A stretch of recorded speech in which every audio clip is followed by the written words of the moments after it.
right, today I'm very excited to interview Cheri Dersam, medical doctor. She is board certified in emergency medicine and practiced for 7 years. Then she owned and operated urgent care centers for 9 years before selling them. Now she's in private practice at Integrative Medicine of Arizona, focusing on offering her patients functional or integrative medical services. So welcome, Cheri. Thank you. Good to talk to you, Tricia. Yes, thank you for your time. So Cheri, first I want to take a moment and thank you for your service and helping the patients you have throughout the years when, as an emergency medicine physician and urgent care. If you were still working in either of those roles, you'd be on the front lines right now with this pandemic. And I'm sure you've worked with several ER docs that you know are helping these patients right now battle COVID-19. So just a thank you. Right. So it's the scariest place to be, I think, if you're on the front lines right now. Very, very scary, and pray for them every day. So some listeners, they may be familiar with integrative or functional medicine, but I thought we would start with why don't you tell the audience what this type of medicine offers versus traditional medicine? Okay, so the nuts and bolts of integrative and functional medicine really are related. They're really under the same umbrella, but there's two different training tracks to become certified to offer either or both. Integrative medicine really is defined as a healing-oriented medicine that takes into account the whole person, right? Mind, body, and spirit. And we incorporate all aspects of their lifestyle, including how they sleep, their social interactions, their spiritual connection, their nutrition, etc. And looking even more deeply into that with functional medicine as we look at what has their medical journey been and what has led them to where they are today, and really diving a little deeper into that with functional medicine using the systems-based approach that focuses on identifying and addressing root causes of disease. And I think as we get further into medicine, I guess where we've been is that we have a linear approach to medicine with Western medicine. If you're an MD or DO, we're trained to look at a disease and define it in a linear fashion, like it may have one cause, like pneumonia. It has a bacterial cause or a viral cause, and we give a treatment based on that. So we have a single cause and we have a single solution.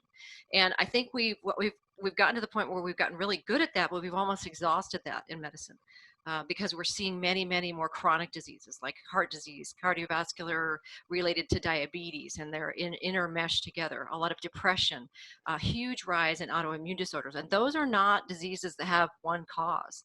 Those are multifactorial diseases, and we need to continue searching for root causes that such as inflammation, that may affect multiple different systems, and that's where functional medicine really kind of complements integrative medicine, and look at that as a multifactorial approach. We need to look at the whole lifestyle and zero back into how does their whole lifestyle and the food choices that they're making and the exercise and their ability to sleep and handle stress, how does that zero back into a cause such as inflammation that would broadcast and manifest itself in many different ways?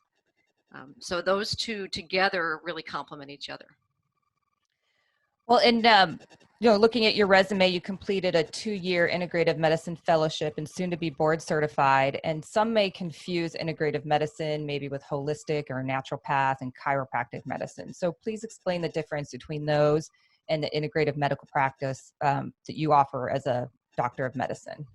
Okay, so I am actually board certified in integrative medicine. I did a 2-year fellowship at the University of Arizona with Dr. Andrew Weil and the program that they have there. And then I am almost certified. I'm about to become certified in functional medicine, which is another 2-year fellowship offered by the Institute for Functional Medicine. So it's takes a lot of training actually to be qualified to do integrative and functional medicine if you want to do it correctly and do it responsibly. And so we offer all of that as an adjunct to somebody's primary care at Integrative Medicine of Arizona, or I also do concierge medicine where I encompass the whole care of the patient.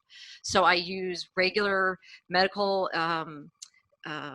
my medical training to do regular medicine, right, what you call Western medicine, but using complementary systems that would dive deeper and individualize it for a patient. We look at genetic predispositions to disease. We look at little indicators along the way that might signal that there's a problem. I use food as medicine. I have a dietitian that I work with. We address the whole mind-body connection. I have an acupuncturist, a health coach, and we incorporate all of those together to emphasize good health and optimize health for the future for the patients. We're not just reacting to a disease, we're actually trying to prevent something from developing in the future. And reading about your practice, and I like a lot of the things that you say about empowering patients, to take control of their health care, and your focus on healing patients that come to you when they've hit a wall with traditional medicine. So what are some of the examples that you've seen that you can share? A common patient that presents to me is a patient who's been to multiple providers. And maybe there might be a component of that where they feel like it hasn't been, maybe all the stones haven't been unturned, where they feel like their whole disease has not been addressed, or that they may have been put into a box that doesn't really fit them. One example of that is the diagnosis of non-rheumatoid rheumatoid arthritis, which really says that you don't really have rheumatoid arthritis based on our testing, but you have a lot of the earmarks of that. Therefore, we were going to put you into that category because we need a diagnosis, and then we're going to treat you as such. Whereas in integrative and functional medicine, we're looking at what other things might be playing into that. So that's an autoimmune disorder that's an inflammatory based. So what are all the causes of inflammation in that patient's body system, whether it's coming from inside their body with the foods that they're eating, or the way their body absorbs things and manufactures things? Are they genetically predisposed to not be able to break down certain substances? Are they being exposed environmentally to something that's changing the way that their body metabolizes? For instance, Roundup, that kind of thing. Those are endocrine disruptors, and that can not only wreak havoc on all of our hormones and our thyroid, but it also helps causes us to deposit fats in our tissue. And when we have an increase of that fat deposition, that really affects all of our ability to metabolize glucose and to get rid of toxins and how the cells interact with each other. So it can have global consequences, not just, hey, I was exposed to this toxin. And then we really want to look at the food that people are eating. That's something that is not something that we're trained to do in regular medicine very much. I mean, I might have been told, here's some information to give to a diabetic about their diet, but it's so important and crucial to how a body works. And that's one reason why I have a registered dietitian that I work with, because we want to make sure that that patient is getting the food that they need, not only through eating healthy food, but are they digesting? Are they absorbing? Do we need to address their gut health? Do we need to find out, are they missing certain vitamins? And if so, why are they missing those vitamins? Right. Well, and you mentioned Roundup, and it's not just like the Roundup. I mean, there's Roundup that you squirt around your house, but it's the pesticides in the foods that we eat that are not organic. Right, because exactly. Roundup is the major pesticide for industrial farms. Right, and I don't want to throw one company under the bus. Right, right. Those pesticides are there are many pesticides that are endocrine disruptors. Not all pesticides are, but those are the ones that can cause us long-term difficulties. And in our adolescence, here they're spraying them at school grounds. So, and if we want to make sure that we don't get exposed to them by choosing organic foods. That's why we want to choose organic. Right, exactly. So when you say you want to offer your patients more personalized and individual treatment, you're capping at some point the total number of patients, and you offer a membership model. So how does this concierge approach help you help your patient base more? Well, I think that by capping it at a certain number, say 200 to 300, if you're doing concierge only, then you allow yourself the time to give to that patient. I mean, one of the tenets of integrative and functional medicine is the doctor-patient relationship. And if you're only spending 2 to 3 minutes with a patient, like we are able to in regular medicine, Western medicine, you can't really develop a relationship with that person. And it's hard for the patient to tell you everything that they need to really address their needs on a personalized level and individualized level if they can't spend time with the patient. So I spend an hour and a half with my patient on the first visit, and I wouldn't be able to do that if I were in a regular system of medicine where the reimbursement from insurance companies is so low. Really, the way medicine is designed is because the system is reimbursed so low that the provider that is paid the most, the physician, is not only allowed to spend the shortest amount of time with the patient because economically that's the way it has to work. Right, that 15 minutes. Right, or less. And Yeah. so with concierge medicine, or I do consult medicine where I'll sometimes as an adjunct to the patient's primary care, I'll see the patient 2 to 3 times a year. But we're always spending an hour and a half, 45 minutes usually at the least, and an hour and a half on the first visit to really dive deep and find out how can we truly help this patient. And one of the specialties that your practice offers patients is bioidentical hormone balancing. So please explain this treatment and the value of the care you provide your patients with offering this treatment. Okay, so bioidentical hormone replacement therapy, or BHRT, is the acronym for that. That is using hormones that are identical to the natural hormones. So they actually operate in the body just the way the hormones that your body produces would behave. So when we think about non-bioidentical hormones, we're thinking about synthetic hormones such as we use with birth control. And those are either from horse urine or they're synthetically produced, and they are made to act similarly, but they don't act identically or as identically as a bioidentical hormone was. So that the result of that can be that sometimes they bind the receptor, say they might bind the estrogen receptor, and they won't let go for a long period of time, or they cause other downstream effects that a natural hormone would not cause. And so by giving bioidentical hormones, we're mimicking the normal process. And the goal of bioidentical hormone therapy for both men and women is to do the least amount of hormone for a time that is beneficial to the patient. So our saying is that we start low and go slow. So we started at low doses of hormone based on what that patient needs, and then we monitor carefully through testing on a routine basis to find out what is the minimum amount of hormone that's going to benefit them both symptomatically and to protect their body systems like their bones and their cardiovascular system and their mood that will not also cause them harm in the long run. And are these patients only more mature patients versus younger patients, or do you see a spectrum? Well, in the younger women patients, the hard part about using bioidentical hormones is, for instance, progesterone.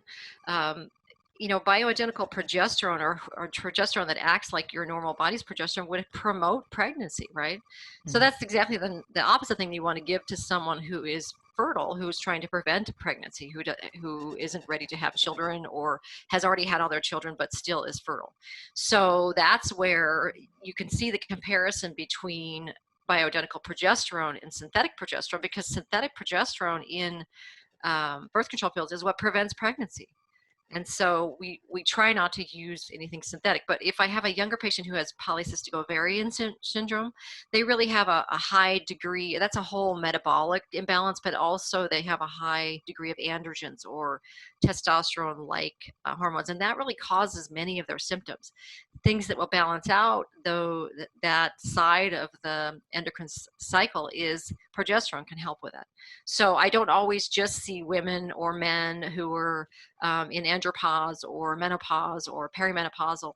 Sometimes I'm using those hormones to treat polycystic ovarian syndrome. But when I'm doing that with a younger patient who is still fertile, we have to have an alternate form of pregnancy prevention if they're not trying to get pregnant. That's interesting. Yeah.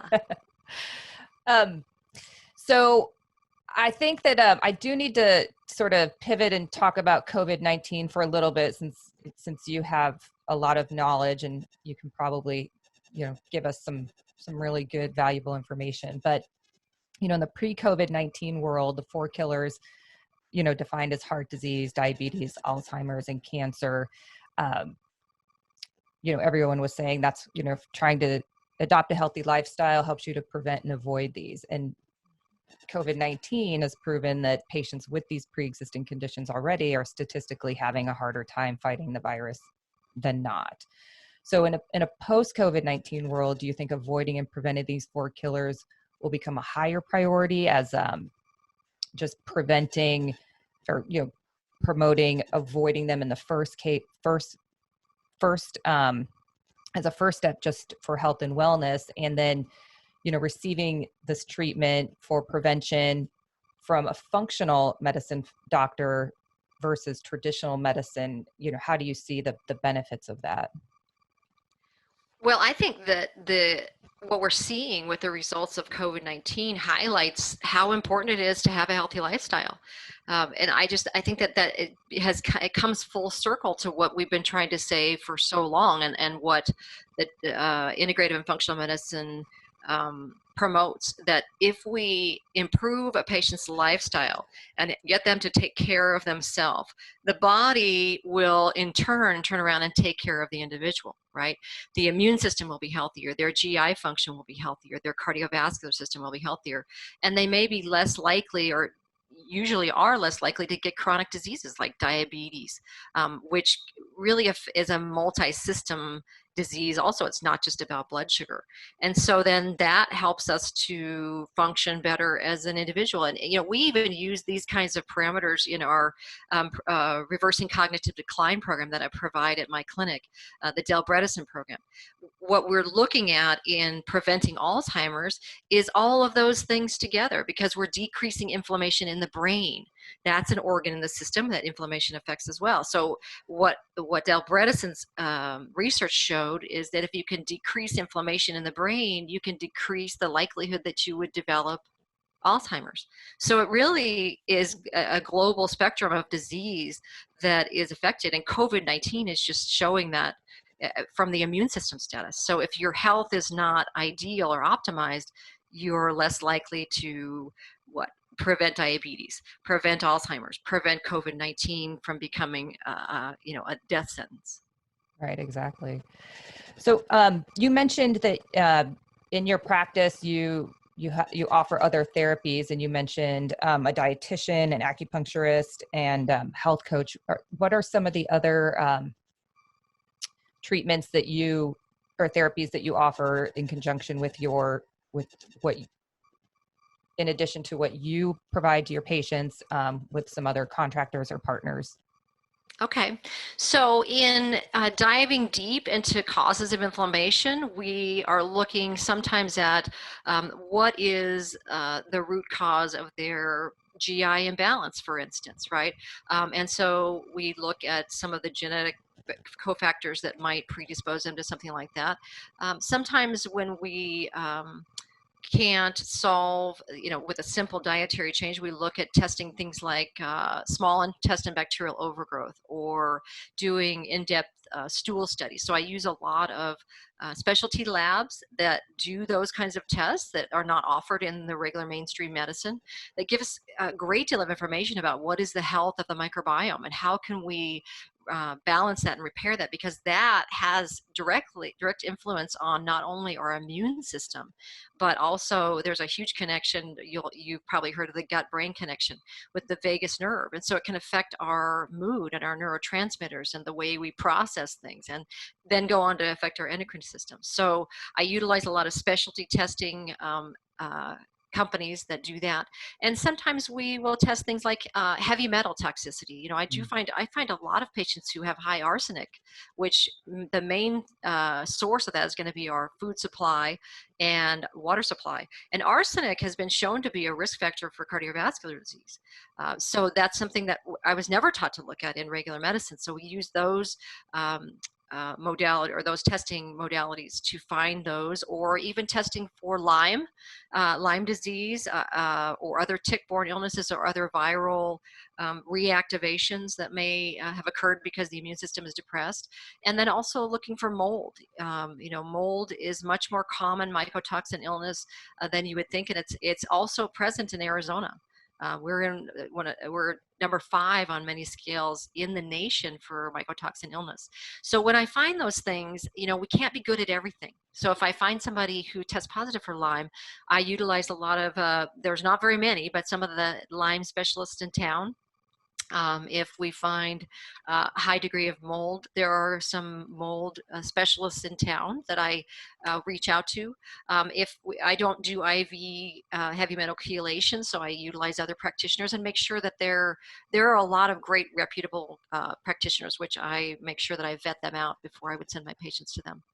So we try to work together. I get a lot of help from physical therapists.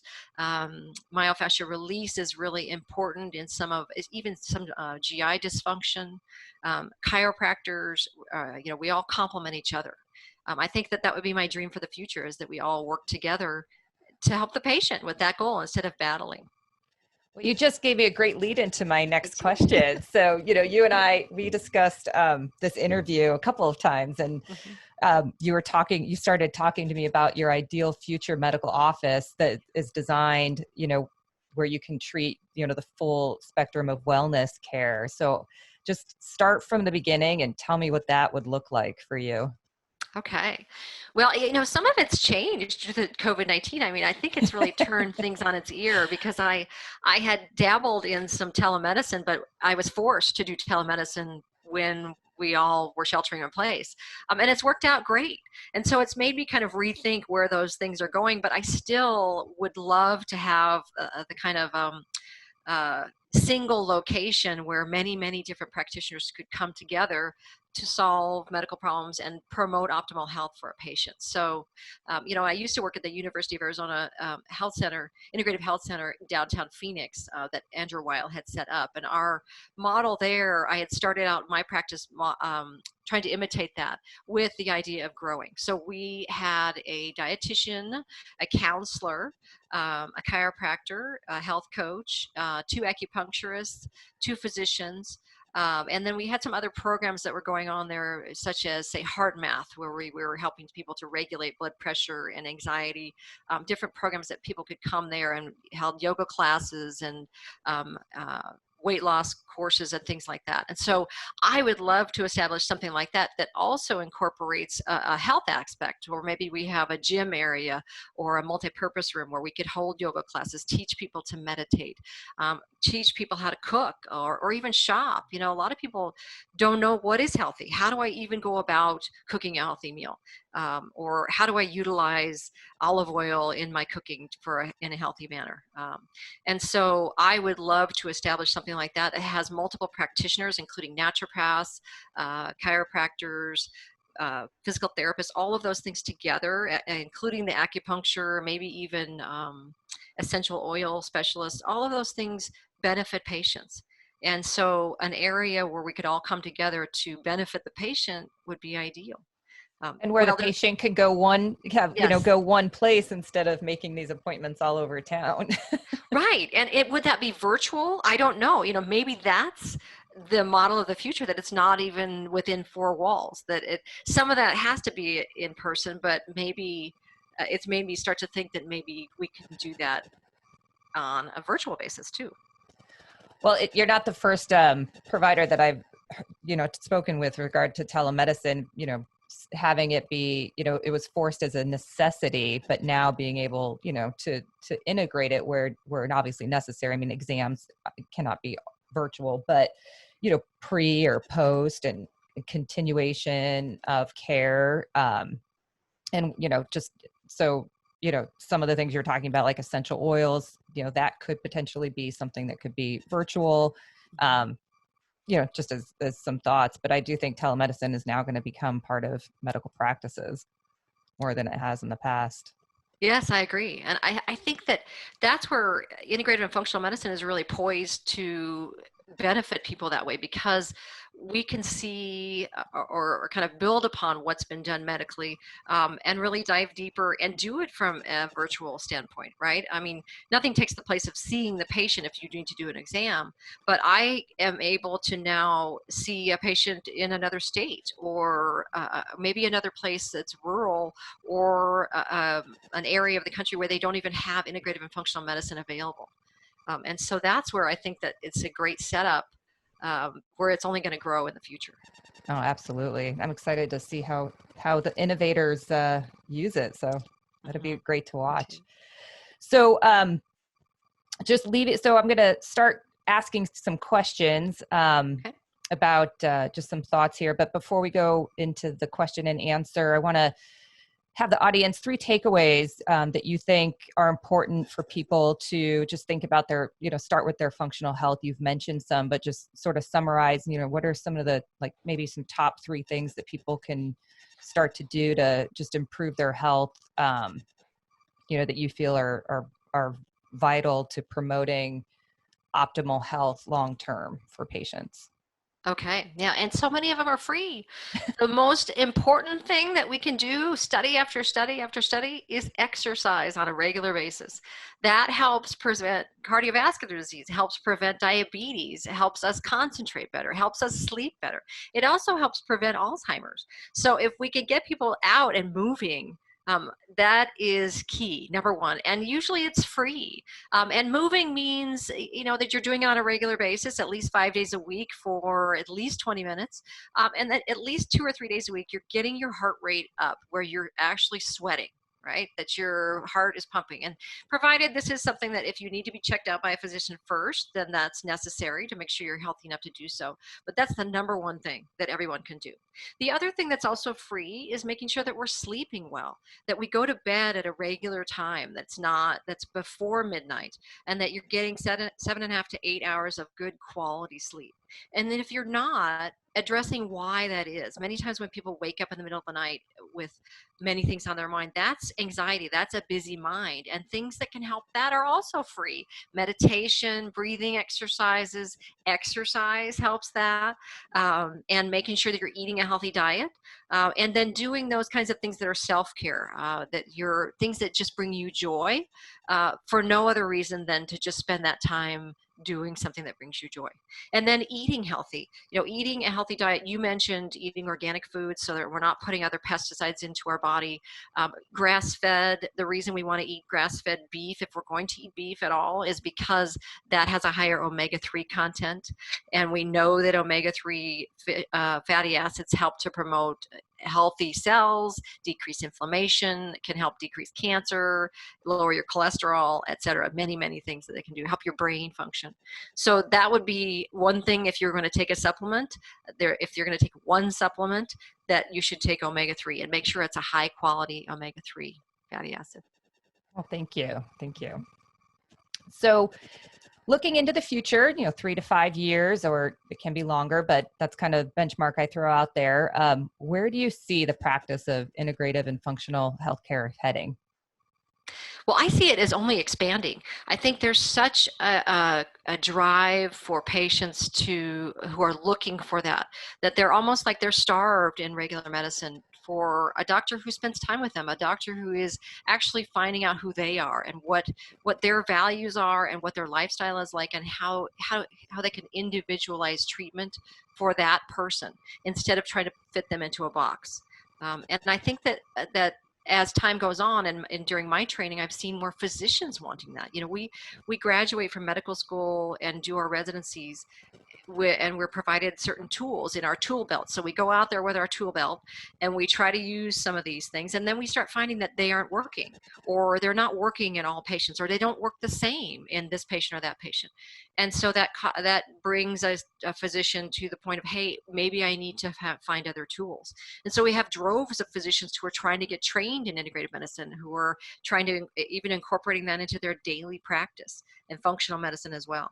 And so I think those two things converging together, that you have both sides of the coin that are looking for better answers. And as we move forward, we're going to see more and more chronic disease, and that's exactly where integrative and functional medicine can come in to help. Well, and I'm sure you have your patients that come to you, but I mean, there's so many people that I hear that are like, I just don't feel good, and I've had all these tests, and nobody can figure out why. And you're like, Yes. yeah, how much blood can you get drawn to, Exactly. Well, we do a lot of testing in integrative and functional medicine, but we're Yeah, looking for answers. We're looking for the multifactorial cause of disease. And so many times if we can get things balanced, I mean, the ultimate goal being to bring the patient back to balance through regular lifestyle changes, getting them to eat healthy. But if their GI system is not absorbing that healthy food, we need to try to figure out why, fix that, and then get them back to healthy. exactly.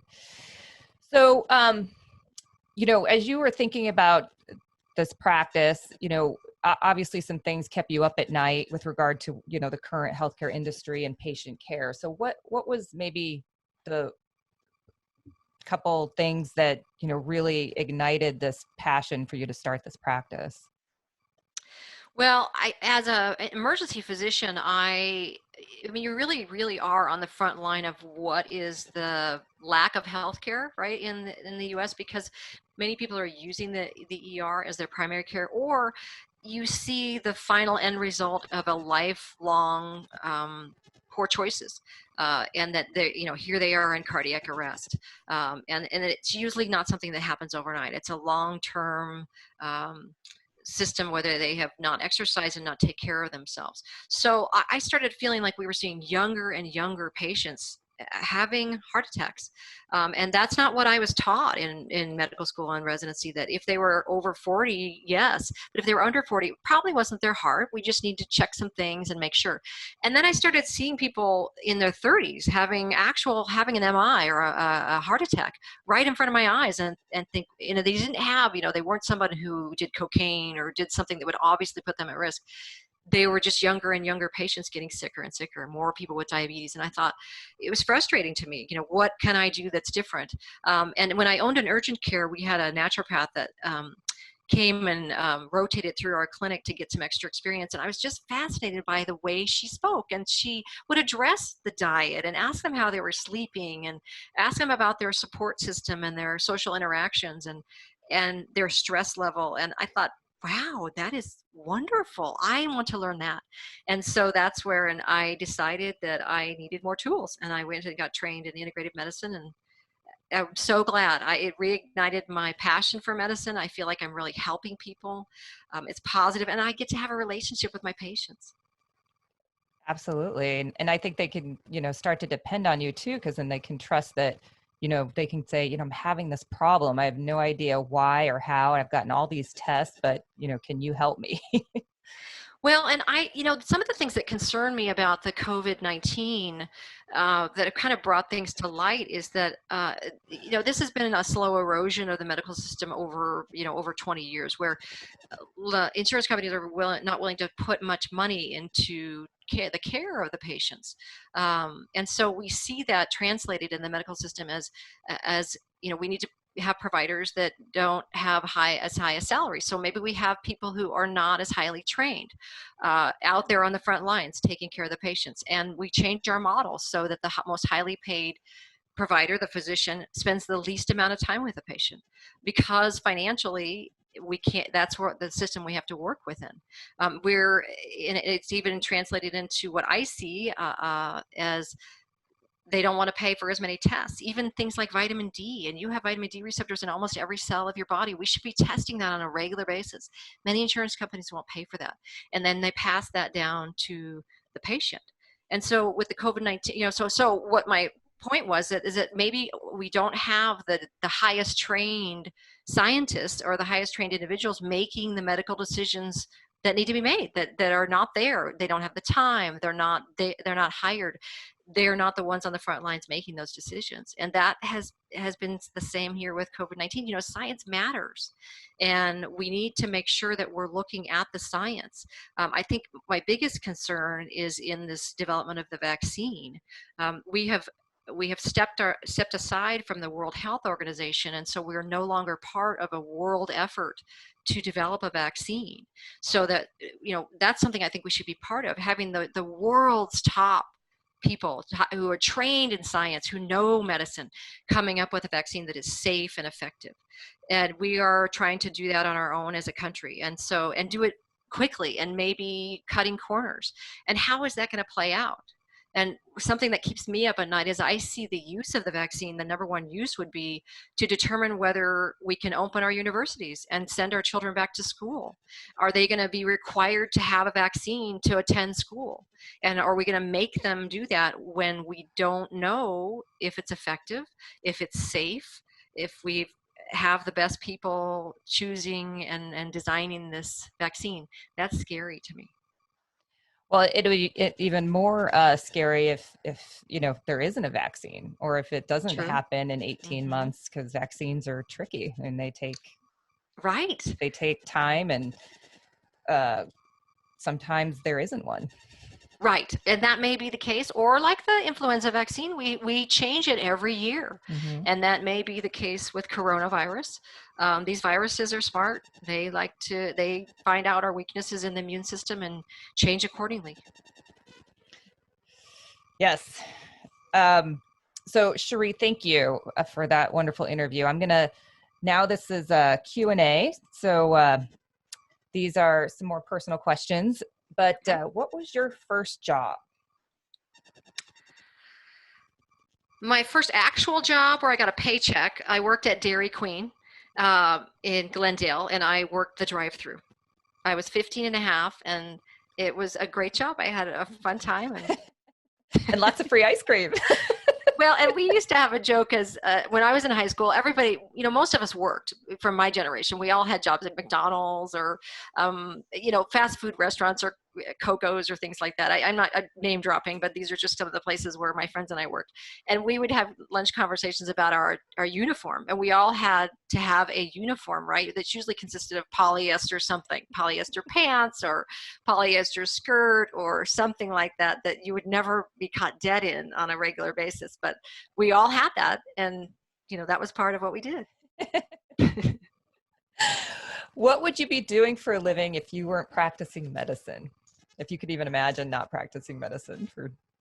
Yes. Well, for a while, I always wanted to be a clown.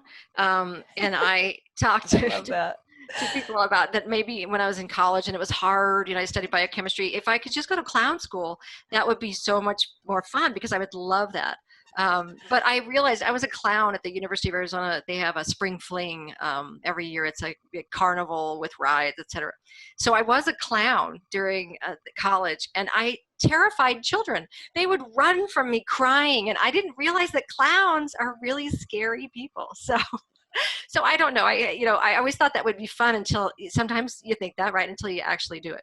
So now at this stage of my life, I love to garden. I have a hydroponic garden, or it's the tower garden, and it is wonderful. I'm able to grow a lot of my own vegetables that way, and I also really love to grow flowers. So I think I would probably garden for a living if that's something I could do.